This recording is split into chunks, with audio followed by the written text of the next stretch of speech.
শবে মেরাজটা হলোই আশ্চর্যকর একটা সাবজেক্ট। এজন্য আল্লাহ তাআলা শুরুই করেছেন সুবহানাল্লাযী আসরা বিআবদিহি লাইলাম মিনাল মাসজিদিল হারাম ইলাল মাসজিদিল আকসা। পূর্ণময় আল্লাহ তাআলা তেনার প্রিয় বান্দাকে মসজিদুল হারাম থেকে মসজিদুল আকসা, সেখান থেকে আরশ আজিম পর্যন্ত ভ্রমণ করিয়েছেন। সুবহানাল্লাহ বলতে ইচ্ছে করলো না? তাফসীর জীবনে যত শুনবেন তত নতুন নতুন মনে হবে। যত দিন যাচ্ছে তাফসীরের চুল সেরা ব্যাখ্যা বিশ্লেষণ আসতেছে। বর্তমান পৃথিবীতে এরোপ্লেন আপনারা দেখেছেন, এরোপ্লেন গুলো যখন উড়াল দেয় আর যখন ল্যান্ড করে, যখন নামার সময় দেখবেন ওর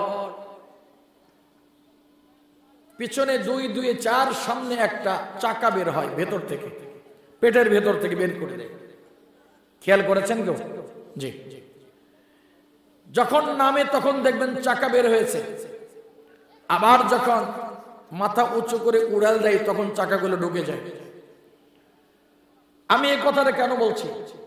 সার্জারি করো, তাকান আমার দিকে, বুকটা ফাটা হলো, ফাটার পর স্বর্ণের পাত্রের মধ্য থেকে হিকমা এবং ইলম, এই জিনিসটা আল্লাহ তাআলা স্বর্ণের পাত্রে করে রেখে দিয়েছেন।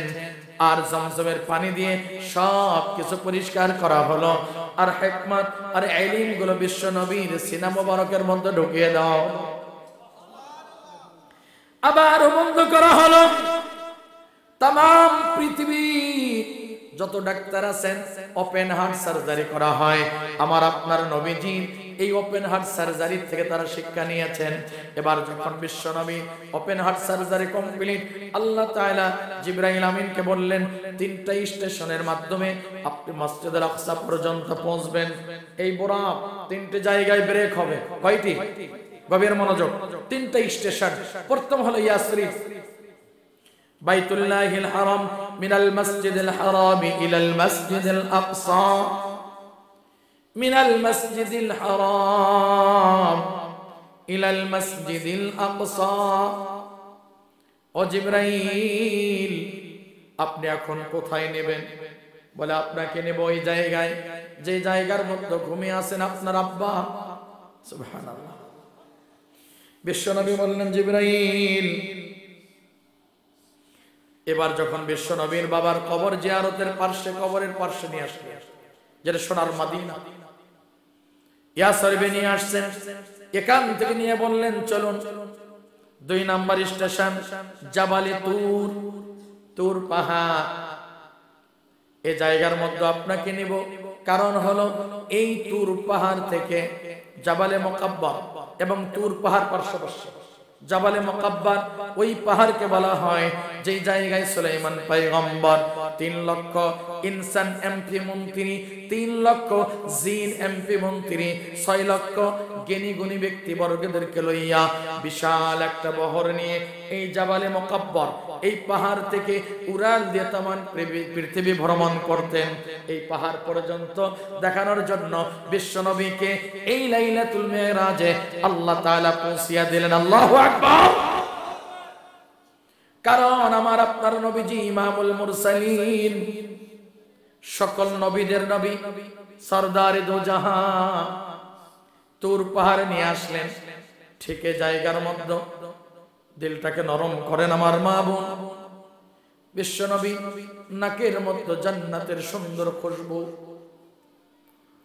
জিবরাইলের পিঠের মধ্যে হাত দিয়ে বললেন, ইয়া আখি জিবরাইল, ও ভাই জিবরাইল, এই জায়গার মধ্যে জান্নাতের ঘেরান পাই। জিবরাইল আমিন বললেন, ইয়া রাসূলুল্লাহ, ইয়া হাবিবাল্লাহ, আপনি কি কিছু বলবেন? বলে হ্যাঁ।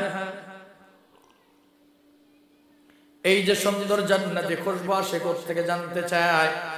জিবরাইল আমিন বললেন, ইয়া রাসূলুল্লাহ, ইয়া হাবিবাল্লাহ, এই জায়গার মধ্যে আপনার স্টেশন বা ব্রেক করা হলো এই জন্যই, এই বিষয়টা আপনাকে জানানোর জন্য আল্লাহ তাআলা আগেই আমাকে নির্দেশ দিয়েছেন। জিবরাইল আমিনকে আল্লাহ তাআলা গিয়ে বলেছেন আমার হাবিব আসবেন, এই জান্নাতের খুশবু ঘ্রাণের ব্যাপারে আমার হাবিবকে আপনি জানিয়ে দিবেন। এবার বিশ্ব নবীকে বলতেছেন জিবরাইল আমিন, এমন একজন মহিলার কবর থেকে জান্নাতের খুশবু আসতেছে। বলে কোন মহিলা, এমন কি আমল করত? জিবরাইল আমিন বললেন ইয়া রাসূলুল্লাহ, এই মহিলার পজিশন, এই মহিলার শিক্ষাগত যোগ্যতা বলতে কিছুই ছিল না, মূর্খ মানুষ। কিন্তু এই মহিলা একটা কাজের মেয়ে ছিল, যার বাড়িতে কাজ করত তার নাম ছিল মহাপাপিষ্ট ফেরাউন। মহাপাপিষ্ট ফেরাউনের বাড়িতে কাজের মেয়ে, যার নাম ছিল মাসেতা। কোন কোন কিতাবে লিখছে মাসতা।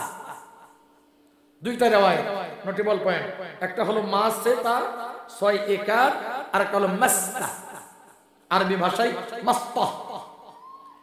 এই মহিলাটা কাজ করতেন ফেরাউনের রাজদরবারে। এবার আপনাদের কাছে প্রশ্ন করি, যেই মানুষগুলো কাজের মেয়ে হয় তারা কি শিক্ষিত হয়? শিক্ষিত নয়, কাজ করত। কিন্তু পয়গম্বর মূসা যখন জন্মগ্রহণ করেছিল তাকে বড় মহব্বত করত এবং তার হাতে কালেমা পড়ে ইসলাম গ্রহণ করেছিলেন।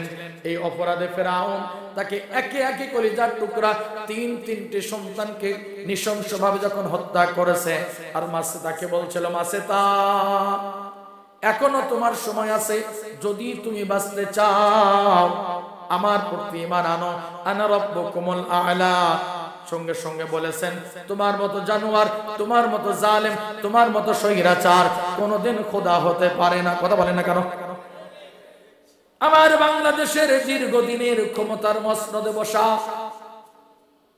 স্বৈরাচার, দীর্ঘদিন ক্ষমতার মসনদে বসে জাতির সঙ্গে যেই তামাশা করলো, আমি ব্যক্তিগত 4 বার মাত্র জেলখানায় গিয়েছি।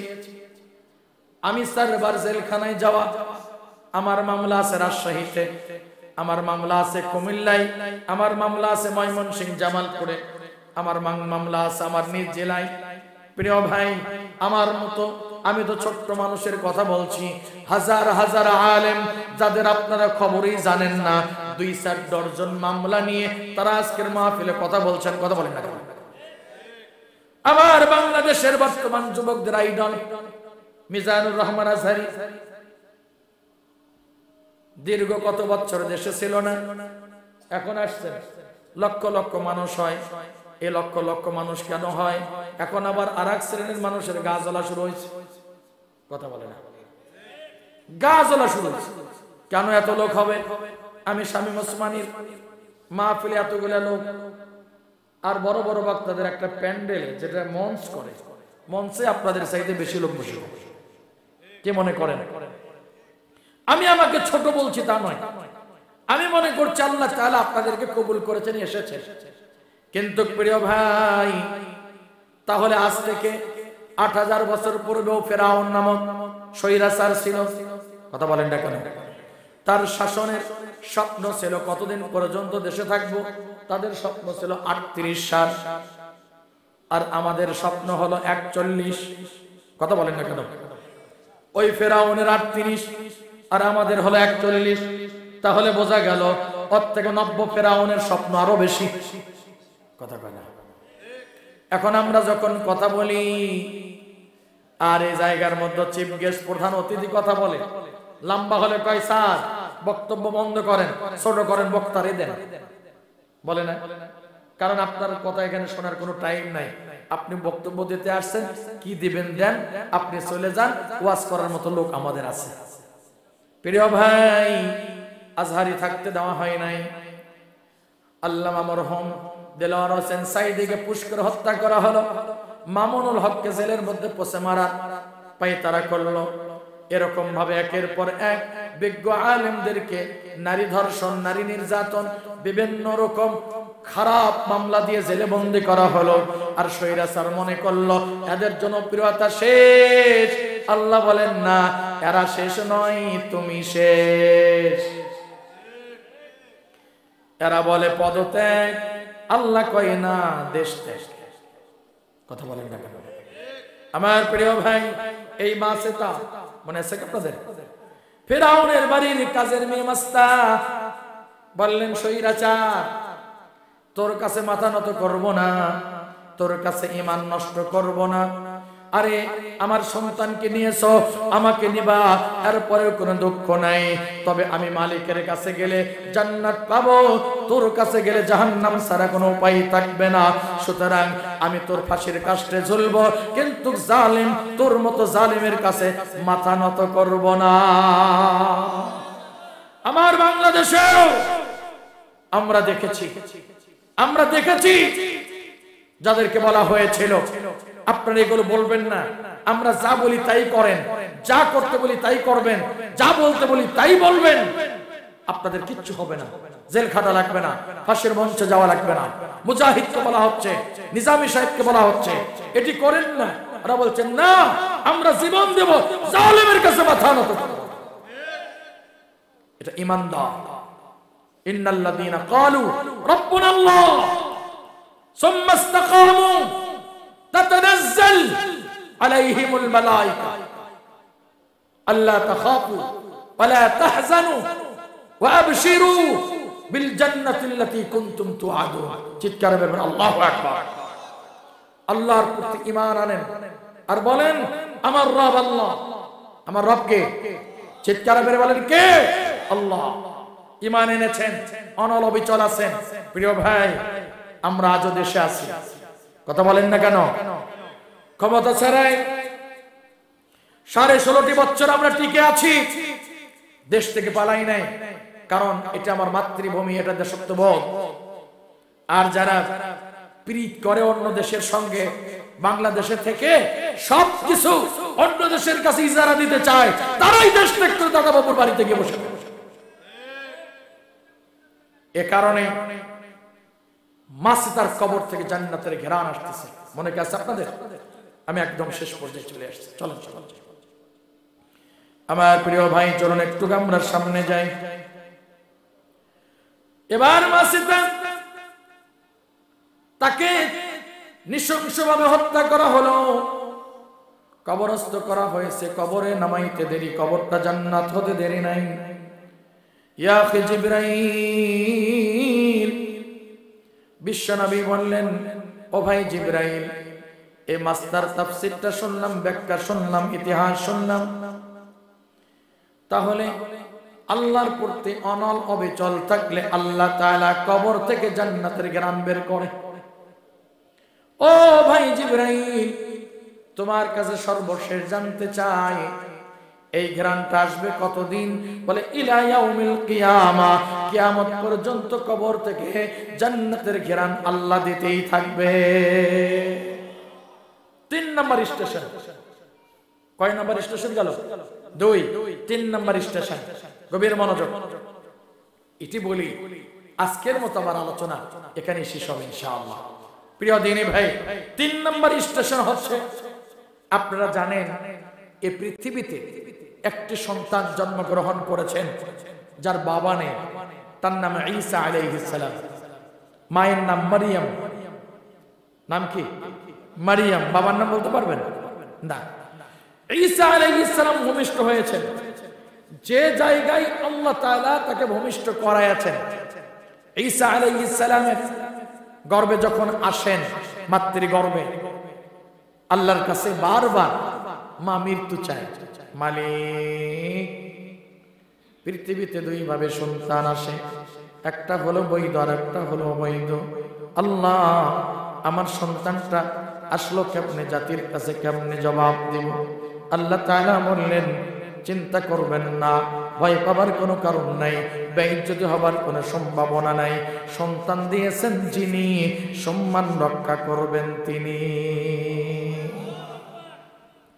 মারিয়াম সন্তান প্রসব পেতেই ছটফট করছে, মালিকের কাছে দুহাত খুলে দোয়া করে, মালিক এই তো সন্তান প্রসব ব্যথা শুরু হয়ে গেল, কি করতে পারি? ও মালিক, এখনো সময় আছে, আজকে যদি আমি সন্তান প্রসব করি, কালকের বেলায় সমস্ত মহল্লার মেয়েরা দৌড়তে আসবে, ও মরিয়ম এই সন্তানের বাবার পরিচয় কি, কোত্থেকে পাইছো? জবাব দাও, জবাব দাও। না না না, আমি জবাব দিতে পারবো না গো মালিক। সন্তানের পরিচয় কি দিব? আল্লাহ তাআলা সঙ্গে সঙ্গে বললেন, পেটের ব্যথা আপনার শুরু হয়ে গেছে। সামনের দিকে তাকান, মরু প্রান্তরের মধ্যে মরা একটা খেজুরের গাছ আছে, সব ডালগুলো মরে গেছে। 3টি ডাল মরা হলেও গাছের সঙ্গে লেগে আছে, মাথাগুলো সব মরে পচে সব ঝুলে চলে গেছে। 3টি ডাল এখন পর্যন্ত গাছের সঙ্গে লেগে আছে। ওই মরা ডালের কাছে যান, আস্তে করে টান দেন, আমি আল্লাহর নাম ধরে ডাক দেন, আমি আল্লাহ তাআলা ওই ডালগুলো জিন্দা করব, গাছটাকে জিন্দা করব, ফল দিব, পাকবে, ফল খাবেন, সন্তান ওই জায়গার মধ্যে প্রসব করবেন। জোরে বলা যাবে কি সুবহানাল্লাহ? এই পৃথিবীতে 3টি খেজুরের গাছ কিয়ামত পর্যন্ত জিন্দা থাকবে। একটা হলো এই খেজুরের গাছ, 2 নম্বর হলো বিবি আলিমা, বিশ্ব নবীর একজন স্ত্রী ছিলেন, তায়েফে বাড়ি। ওই জায়গার মধ্যে বিশ্ব নবী আরাম ফরমাচ্ছেন, আমার যত হজ যাত্রী থাকে, উমরা যাত্রী থাকে, তাদেরকে এই দর্শনীয় স্থানগুলো আমি ঘুরে ঘুরে দেখাই। এবার বিবি আলিমার বাড়িতে গিয়ে বিশ্ব নবী যখন আরাম করতেছেন, দুপুরবেলা রোদগুলো এসে বিশ্ব নবীর চোয়াল বরাবর রোদ যখন লাগতেছে, গরম লাগে, বিশ্ব নবী বললেন, আল্লাহ, যদি গাছটা জিন্দা থাকতো তাহলে আমার এই চোয়ালটে, আমার এই চেহারার মাঝে রোদ লাগতো না। আল্লাহর কাছে বলতে দেরি, ওই গাছটা জিন্দা হতে দেরি হয় নাই। সুবহানাল্লাহ বলেন না কেন? 3 নাম্বার, সালমান ফার্সির খেজুরের বাগান। যেই সালমান ফার্সি আল্লাহর রাসূলের বাণী শোনার জন্য হাজার শত শত মাইল দূর থেকে বিশ্ব নবীর সঙ্গে, সালমান ফার্সি দীর্ঘ পথ পাড়ি দিয়ে যখন আসতেছিলেন বিশ্ব নবীর সঙ্গে সাক্ষাৎ করার জন্য,